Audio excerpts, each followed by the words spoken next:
Buen día, Fernando Rodríguez. Buen día, gente. Soy el pastor Joven Noguera. Estoy comenzando Rompiendo Cadenas de hoy,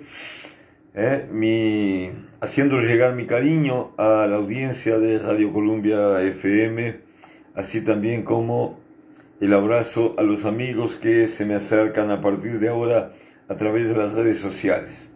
Espero que estén viviendo un día de paz, un día de alegría, un día de gozo, de fuerza, de sanidad para su vida.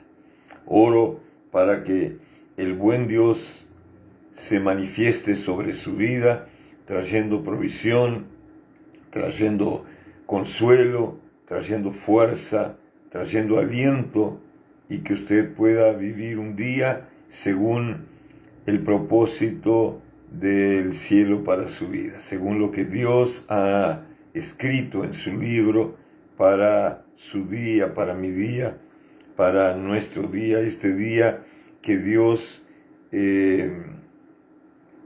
ha hecho para nosotros, en el nombre de Jesús.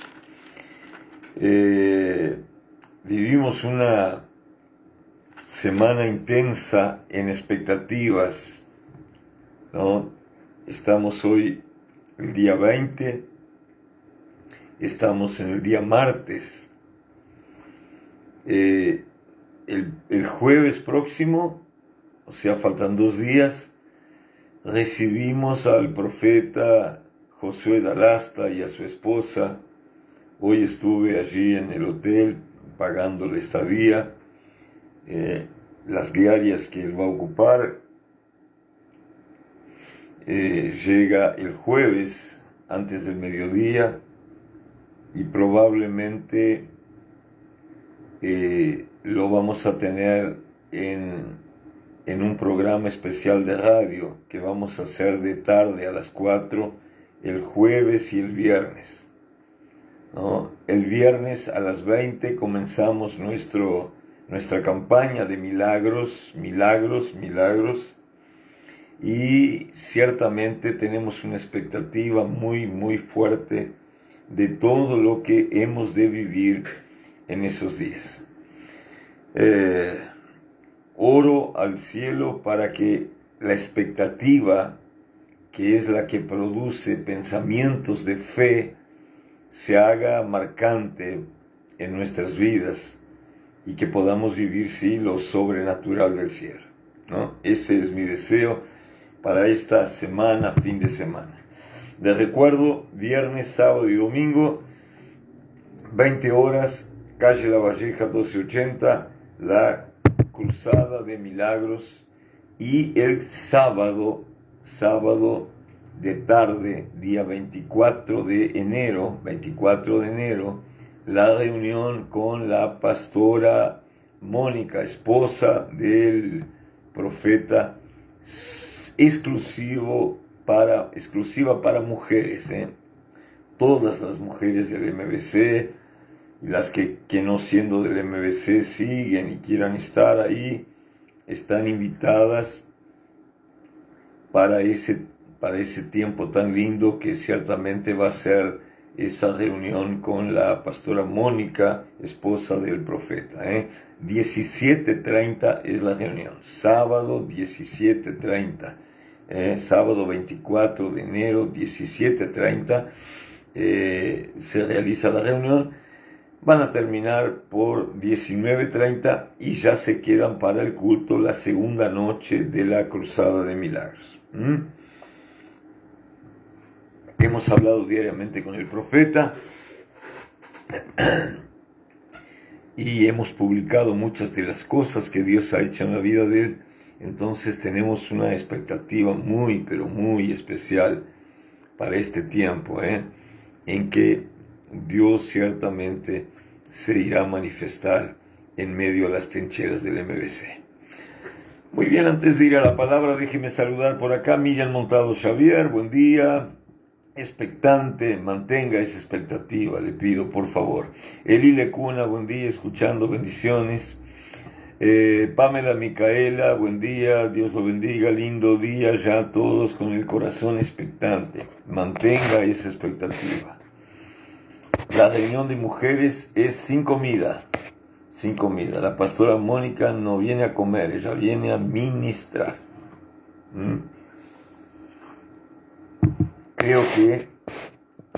Creo que le van a servir alguna mesa para que coma algo antes del culto.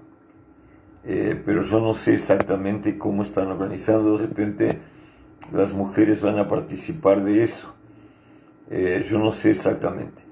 Le sugiero que hable con Rosane, que ella sabe bien lo que están haciendo con 3 o 4 gurisas ahí. Yo no sé exactamente.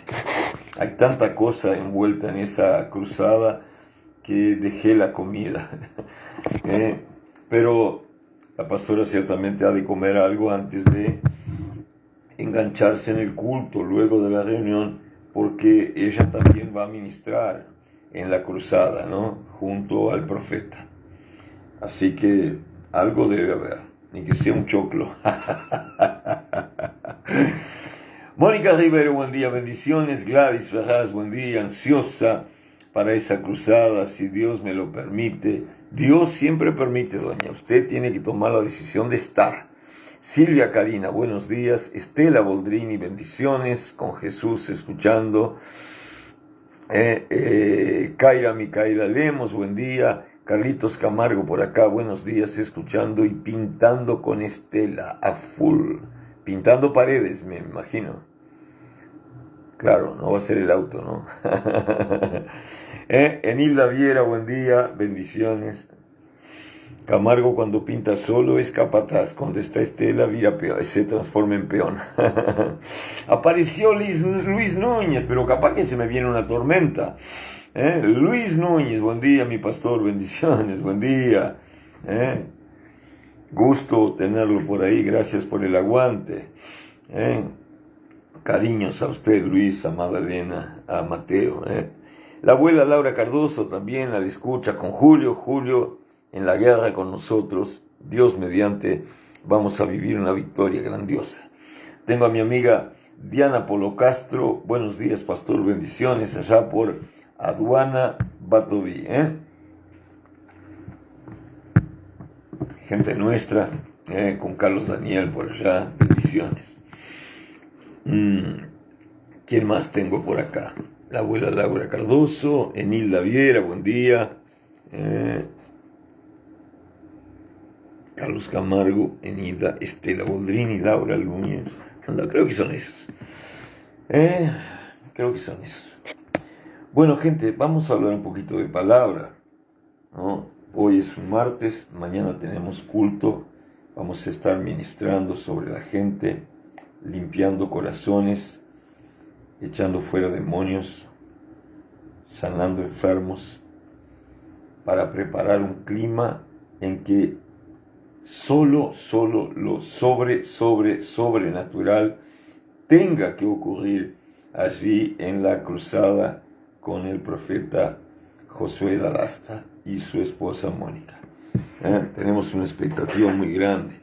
Hemos pasado videos de diversas curas de enfermedades graves, y creo que eso nos va a salpicar en el MBC con esa unción para curar cosas graves que la medicina no cura.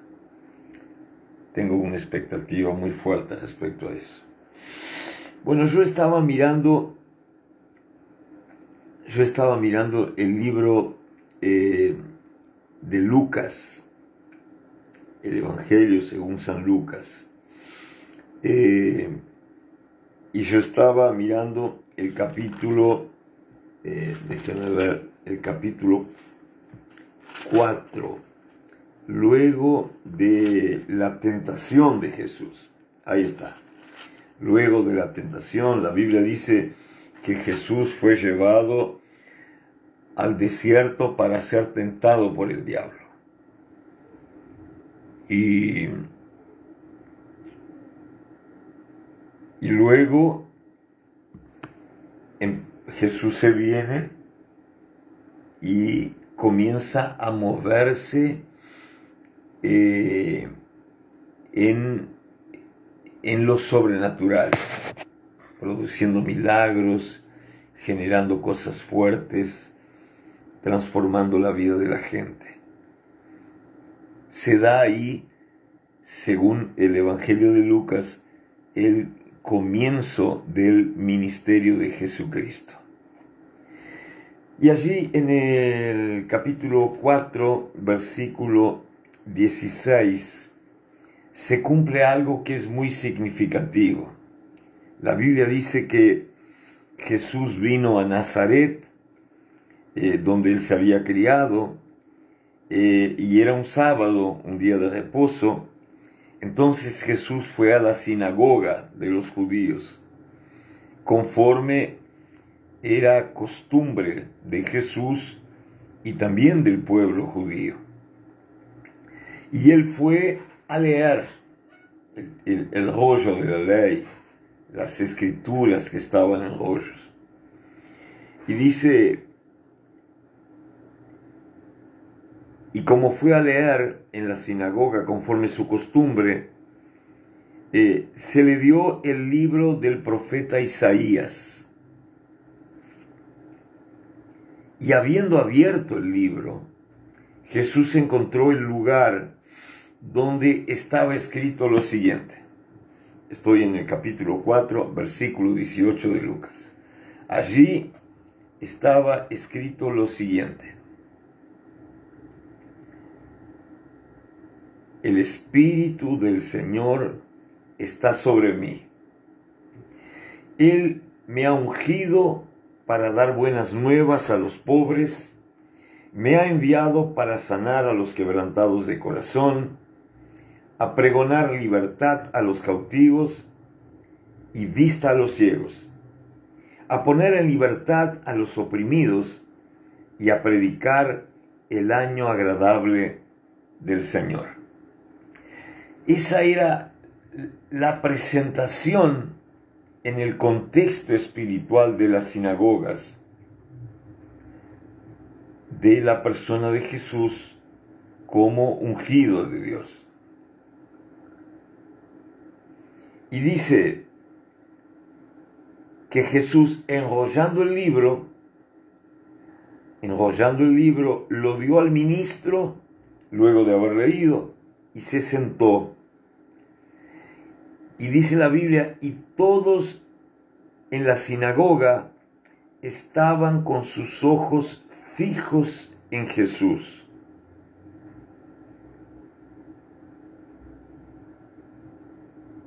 Y él comenzó a decirles: hoy se ha cumplido esta escritura delante de ustedes. Y todos daban buen testimonio de Jesús y estaban maravillados de las palabras de gracia que salían de su boca. Y decían: ¿no es este el hijo de José? Vea qué interesante. Jesús ya había pasado por cosas fuertes. El nacimiento de Jesús estaba profetizado desde la época de Isaías. Juan el Bautista había anunciado a izquierda y a derecha el nacimiento de Jesús, ¿no? La venida de Jesús, la manifestación de Jesús al mundo.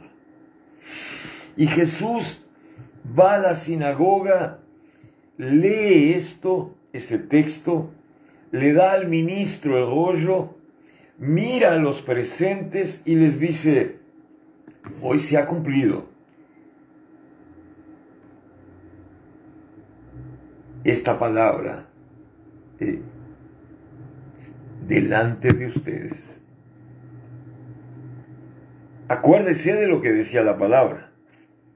La palabra decía: el Espíritu de Dios está sobre mí. Él me ha ungido para dar buenas nuevas a los pobres, me ha enviado para sanar a los quebrantados de corazón, pregonar libertad a los cautivos, dar vista a los ciegos, poner en libertad a los oprimidos y predicar el año agradable del Señor. ¿Quién podía ser esa persona? Solo Jesús. Porque esa palabra, que era textual, en la profecía de Isaías, ya había anunciado a los judíos eso. Los judíos ya sabían que habría de venir un Jesús, que el Espíritu de Dios estaría sobre él, que lo ungiría para dar esas cosas, para sanar ciegos, para sanar enfermos, para sanar a los quebrantados de corazón, para pregonar libertad a los cautivos, dar vista a los ciegos, etc. Los judíos ya sabían eso.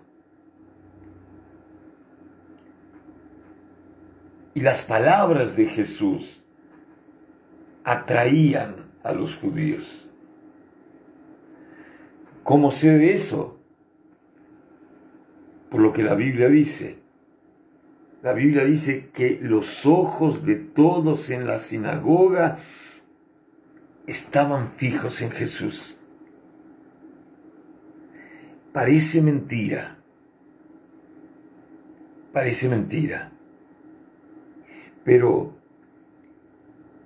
esta postura de los judíos, se me cortó el internet, creo que volvió. Esta postura de los judíos duros, secos, de mirarlo a Jesús, atraídos, la Biblia dice, atraídos por la gracia de sus palabras, de lo cual todos daban buen testimonio y se maravillaban con las palabras que salían de su boca. Son cosas que muchas veces el cristiano de hoy no consigue hacer. Muchas veces el cristiano de hoy no consigue mirar a Jesús. Él mira en la iglesia los defectos de la gente, los problemas de la iglesia, los caprichos del pastor. Él mira la mancha de humedad en la pared, él mira si alguien toca fuerte de más o toca liviano de más, si alguien golpea mucho la batería o no golpea, si alguien grita mucho para predicar, si alguien grita mucho para cantar, pero él no mira en el templo lo que él tiene que mirar en este tiempo, que es mirar a Jesús, es mirar lo que su palabra dice, es mirar a las promesas del Padre para los creyentes de este tiempo. Parece mentira, pero los judíos que más tarde vendrían a rechazar a Jesús y a matar a Jesús, a crucificar a Jesús, a perseguir a Jesús, ellos conseguían mirar a Jesús. La Biblia dice que los ojos de los judíos estaban fijos en él. Hay algo que la abuela me enseñó desde chiquito y me decía: jovencito, usted va a ir al culto, usted va a ir a la iglesia, usted va a ver cosas que usted no va a gustar, usted va a ver cosas que lo van a herir, usted va a ver cosas que no lo van a lastimar, usted va a ver cosas que no lo van a dejar feliz. Pero usted tiene que dejar de mirar a la gente que le hace cara feo, que no la saluda. Usted tiene que mirar a Jesús en la iglesia. Ponga su mirada en lo de arriba, ponga su mirada en lo que la palabra dice. Acuérdese, aunque lo miren de cara fea, aunque no lo saluden, aunque no lo hagan sentir útil o valeroso o valioso o importante, acuérdese, Rubén, usted es todo lo que la Biblia dice que usted es, usted puede todo lo que la Biblia dice que usted puede, usted tiene todo lo que la Biblia dice que usted tiene. Y usted va a vivir si cree todo lo que la Biblia dice que usted va a vivir. Caramba! Palabras de una abuela que solo fue hasta 5º año de escuela, que poco sabía escribir, que poco sabía leer, pero que marcó mi vida hasta hoy a los 67 años de vida. Yo aprendí a poner los ojos en Jesús, no quedándome mirando lo que el hombre me hace, lo que la gente me hace, lo que el ministro me hace, lo que la gente dice, ataca. A veces uno se enoja, uno se calienta y entiende que todo eso viene para hacerlo parar a uno. Todo eso viene para frustrarlo a uno en la fe. Todo eso viene para que uno no se congregue más, para que uno no predique más, para que uno no cante más, para que uno no dance más. Porque el enemigo lamentablemente tiene poder de usar personas que se prestan a ser instrumento del diablo para intentar parar a los cristianos. Pero una noticia le doy. Y una noticia hago sonar en las bocas de las puertas del infierno. Cristiano que pone los ojos en Jesús no puede ser parado por ningún mandado del diablo, por ningún mensajero del diablo, ni por ningún demonio siervo del diablo. Entonces uno tiene que aprender a poner los ojos en Jesús. Poner los ojos en Jesús significa tomar en cuenta lo que Él dice, a recibir su palabra, disponerse a vivir su palabra, disponerse a alcanzar lo que su palabra dice, disponerse a estar con el corazón lleno de lo que la palabra del Señor dice. Cuando usted hace eso, no hay demonio, no hay diablo, no hay brujo, no hay gente mal carácter, no hay pillo, no hay lobo metido en medio del rebaño que lo pueda parar. Que lo pueda parar. Porque el Dios que lo eligió, el Dios que lo llamó, el Dios que lo escogió, que lo separó, que lo santificó, es el Dios que lo capacitó para que usted llegue a lo que usted tiene que llegar. La Biblia lo dice y yo de verdad le creo en el nombre de Jesús. Amén, amén y amén. Ahora vea lo que dice. Vea lo que dice la Biblia. Y todos daban buen testimonio. Y estaban maravillados de las palabras de gracia que salían de su boca.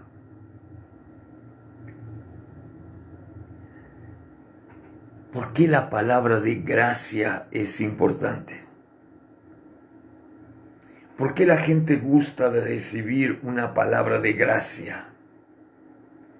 ¿Por qué la gente se siente aliviada con una palabra de gracia? ¿Por qué el corazón del hombre necesita una palabra que lo ponga en pie, una palabra que lo estimule, una palabra que lo alimente de optimismo? ¿Por qué? ¿Por qué el hombre necesita una palabra de consuelo que viene a través de la palabra de gracia? Porque la gracia, amado, habla del perdón de tus fallas. Habla de la restauración de lo que se te rompió. Habla de la restitución de lo que se perdió. Habla de un nuevo tiempo, de un nuevo ciclo que solo Dios puede inaugurar en tu vida y hacerte llegar a vivir aquello que solo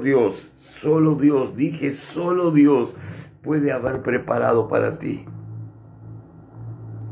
La palabra de gracia es la palabra que alimenta el corazón del hombre, que sacia su alma y que lo hace proyectar en su espíritu, no una vida conforme a la realidad que la persona está viviendo, pero conforme a aquello que la propia palabra del Señor promete para la vida del hombre que cree en Él y que se dispone a vivir en su propia vida las cosas que Dios ha preparado para él.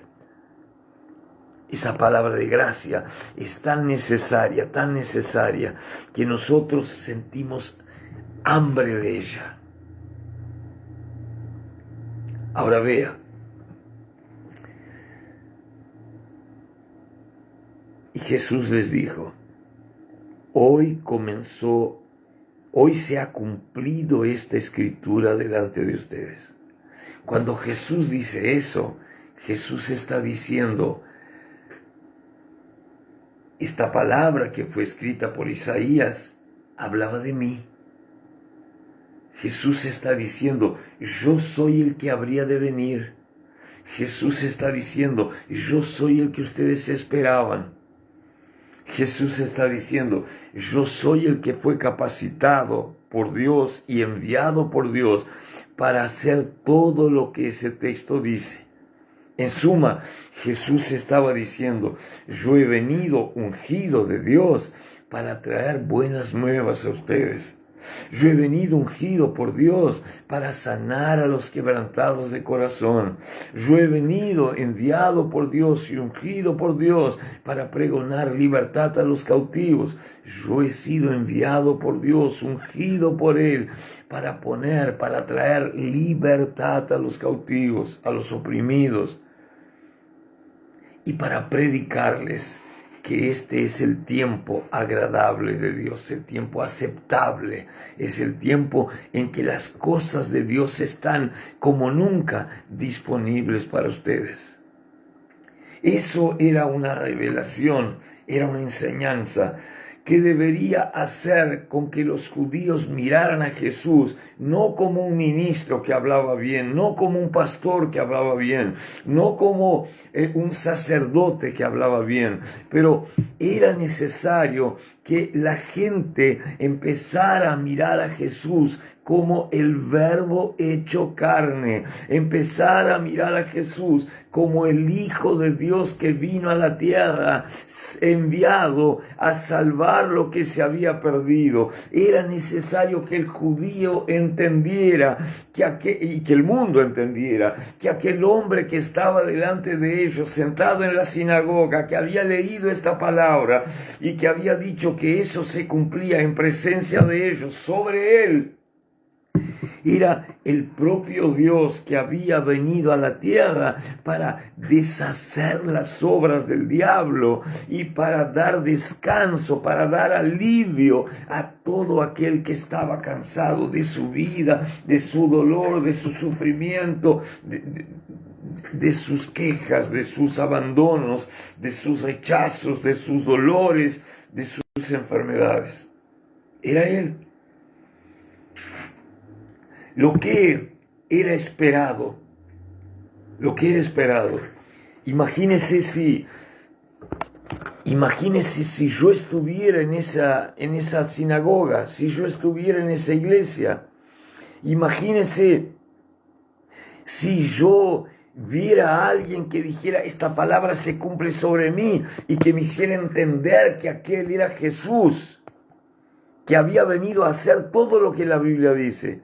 Evidentemente, querido, que yo iba a salir corriendo y me iba a tirar a los pies de Jesús, porque era todo lo que yo estaba esperando para un cambio de vida, para un consuelo de mi alma, para que las opresiones que estaban sobre mí cayeran por tierra, para que la luz de Él entrara y alumbrara mi interior oscuro, mi interior de cautividad, mi interior de tinieblas, mi interior de fracasos, mi interior de ruinas. Necesitaba yo que eso sucediera urgentemente en mi vida. Había sucedido la revelación de Jesucristo como el Hijo del Dios vivo, como el enviado de Dios para salvar al mundo, para que todo aquel que en Él creyera no pereciera, mas recibiera vida eterna. ¿Qué haría usted? ¿Qué haría yo? Yo creo que la gente del MBC iba a correr y se iba a lanzar a los pies de Jesús. Era lo esperado, era lo que él deseaba, era el principio de la glorificación de Jesús en la vida de la gente. Ahora mire lo que la Biblia dice. Y todos daban buen testimonio de él. ¿Qué significa eso? Es un hombre bueno. Y dice, y estaban maravillados con las palabras. Él habla muy bien. Pero luego decían, ¿no es este el hijo de José, el carpintero? ¿Qué significa esto, amado? ¿Qué significa esto en el mundo espiritual? En el contexto espiritual, ¿qué significa? Significa que ellos se encontraban lindo como Jesús se movía, que ellos se maravillaban con las palabras de Jesús,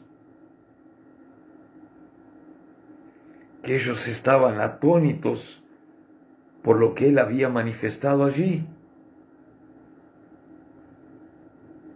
pero que ellos no conseguían ver a Jesús como Dios. Él hablaba bien, Él hacía cosas fuertes, Él tenía palabras de vida que saciaban el corazón de la gente, pero para ellos Él era apenas el hijo del carpintero. Ese estigma del hijo del carpintero, del hijo de María, iba a marcar todo el ministerio de Jesús. Más adelante ellos van a decir, Jesús se dice que es Dios, pero no están ahí sus hermanas y sus hermanos con nosotros. ¿No es este el hijo de María con José el carpintero? Definitivamente.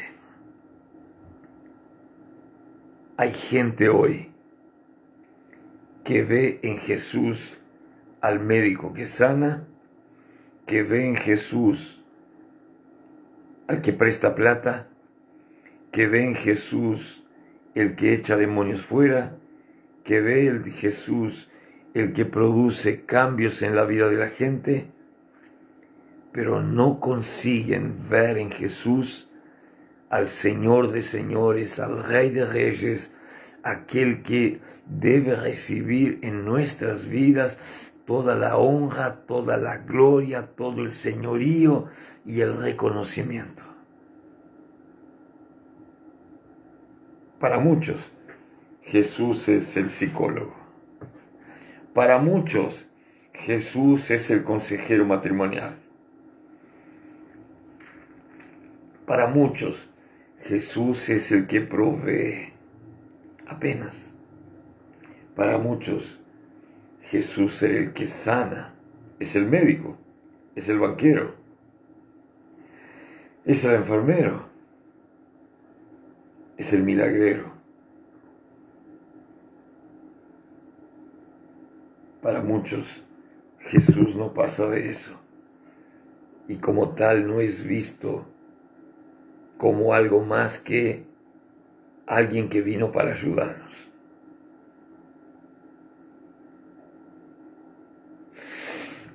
Cuando más adelante Jesús dice, el que cree en mí, de su interior brotarán ríos de agua viva para vida eterna. Él no estaba hablando como el hijo del carpintero. Él estaba hablando como el primogénito del Padre.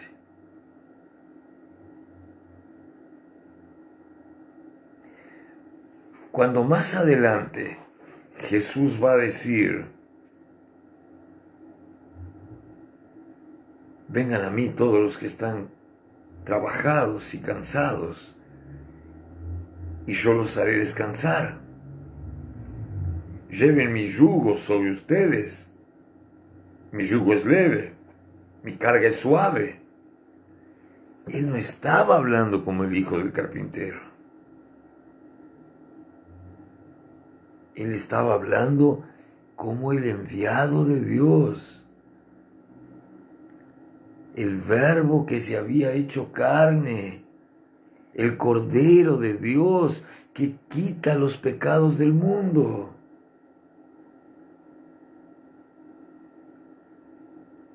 Pero la gente veía apenas el hijo del carpintero. Tanto es que no lo aceptaban como el rey de los judíos.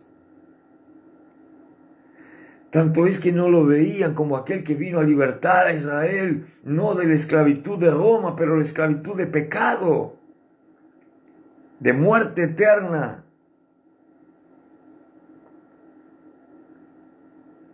Hay mucha gente que no consigue ver a Jesús como lo que Él es. Y hay mucha gente que dice, yo creo en Jesús. Pero creer en Jesús es una cosa y verlo como Señor es otra. ¿Se acuerda aquel joven rico que la Escritura cuenta que él llegó a Jesús y le dijo a Jesús, Maestro, ¿qué he de hacer para ser salvo? ¿Se acuerda? Hay mucha gente que solo consigue ver a Jesús como Maestro.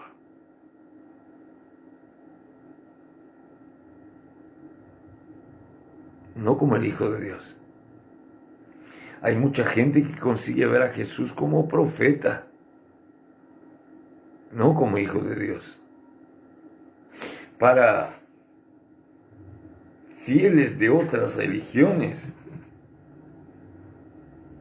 como para muchos judíos y muchos de nosotros, Jesús fue un gran profeta. Porque en sus actitudes y en la postura de su corazón, ellos no consiguen recibir a Jesús como el enviado de Dios, como el Hijo de Dios, como el Verbo hecho carne, como el Cordero Redentor de Jehová. Y por eso no crecen en la fe. Habla lindo, hace milagros, me salvó de mi opresión, me libró de mi cautividad, me sanó de mi enfermedad. Pero Él es el hijo del carpintero. Él es el hijo de María con el carpintero. Sus hermanos están ahí, sus hermanas están ahí con nosotros. ¿Cómo llamarlo rey de los judíos?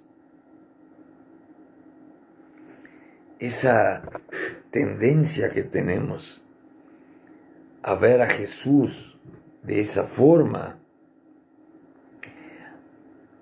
explica la actitud de muchas personas en relación a Jesús cuando predicamos y en la iglesia y en las cruzadas. Mucha gente que mira la mano de Jesús. Voy a ir al culto a ver lo que Él tiene para mí. Voy a ver lo que Él me puede dar.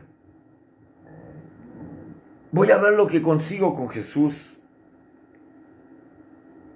Es gente que se enfocó en lo que Dios puede dar. Consuelo, libertad, vista, oído abierto, unción, sanidad.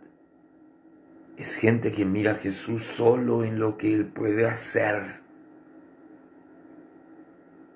Pero no mira a Jesús en lo que Él es. Aquel joven rico, Maestro, ¿qué he de hacer para ser salvo? Y Jesús le dice, no matarás, honrarás mandamientos.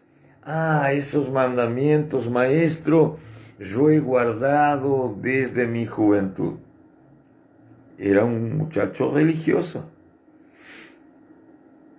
Era un muchacho que conocía, que había sido enseñado y que vía de regla, en lo formal, él había vivido lo que le enseñaron.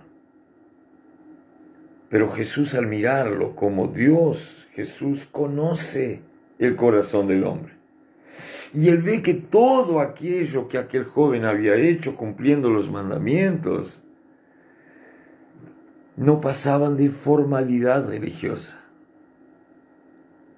Porque todas esas cosas que son enseñadas como mandamiento, como doctrina, como enseñanza de Dios para nuestras vidas, apuntan a poner a Dios en primer lugar, apuntan a poner a Jesús en primer lugar en su vida. Y eso él no podía hacer. ¿Por qué? Por lo que sucede cuando Jesús le dice. Jesús le dice, bien, joven, si has cumplido todos los mandamientos, solo te falta una cosa. Ve, vende todo lo que tienes, dáselo a los pobres y sígueme. Y ahí es manifestado lo que estaba en el corazón de la gente,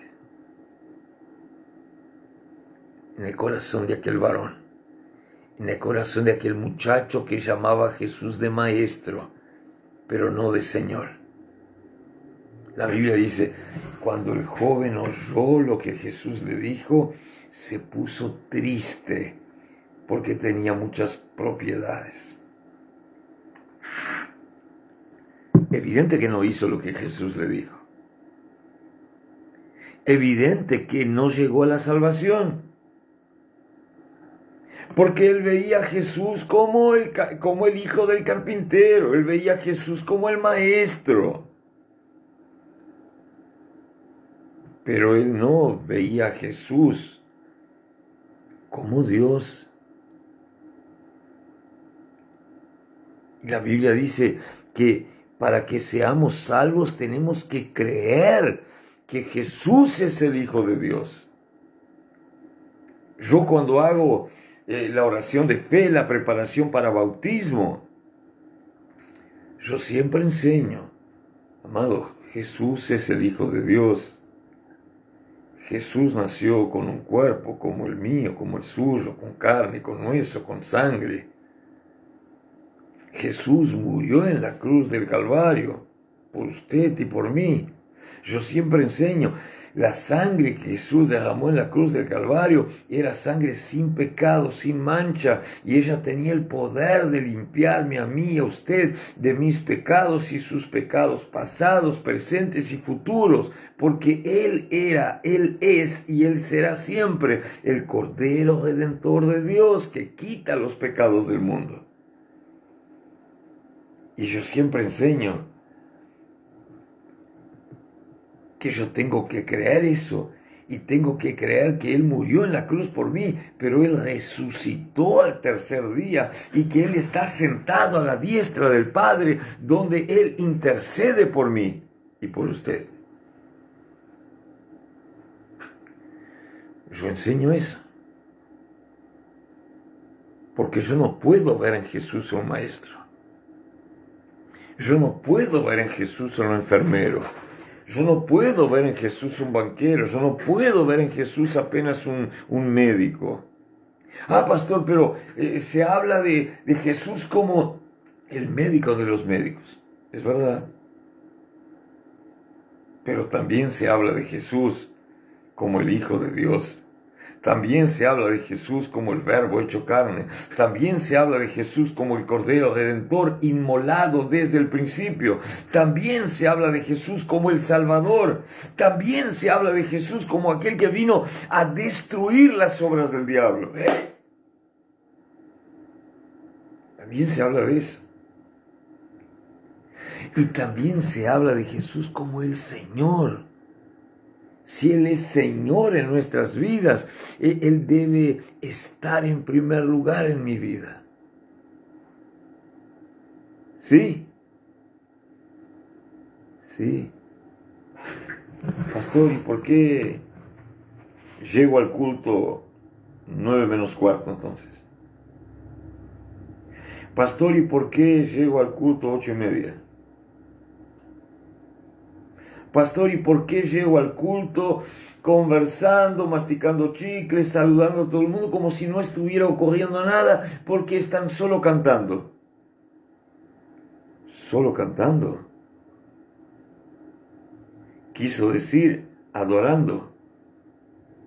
Quiso decir haciendo aquello que el Hijo de Dios necesita recibir de nosotros. porque la Biblia dice que Dios busca adoradores que lo adoren en espíritu y en verdad. Y a Él le cabe y Él merece toda la alabanza y toda la adoración. Pastor, nosotros sabemos de eso, pero muchas veces llegamos al culto en medio de la adoración y llegamos como si no estuviera pasando nada importante, como si la prédica del pastor fuera más importante que la adoración. Bueno, para aquel joven era más importante tener bastante casas y propiedades que propiamente seguir a Jesús. Aún hoy tenemos esa postura. Lo importante es lo que va a ocurrir en la oración allá, porque yo quiero que oren por mí para que yo me sane, yo quiero que oren por mí para que yo consiga empleo, yo quiero que oren por mí para que mi casamiento se arregle, yo quiero que oren por mí para que yo sea liberado. Pero ¿y mi culto? Pero ¿y mi actitud de poner a Dios en primer lugar? Pero ¿y mi actitud de ser un adorador?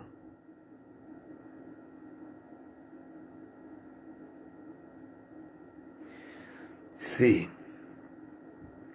por lo que yo veo, esta frase para muchos continúa sonando. Pero, ¿él no es el hijo del carpintero, José?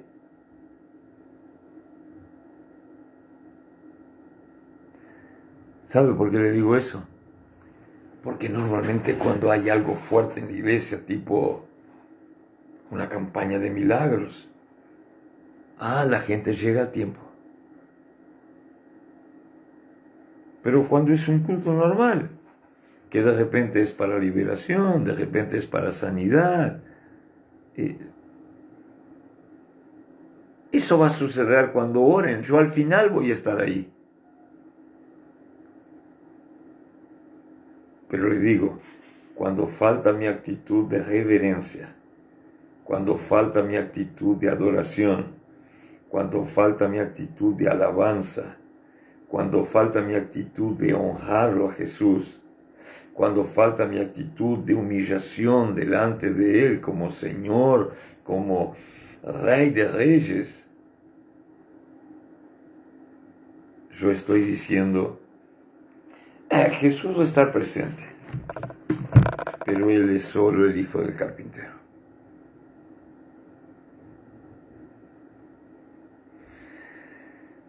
Encierro diciendo, basta de dar más importancia a una oración que recibo, a una prédica que escucho, a un pastor que nos visita, más importancia a eso que a Jesús, como el Cordero de Dios que quita los pecados del mundo, como el Hijo de Dios que vino a salvar lo que se había perdido.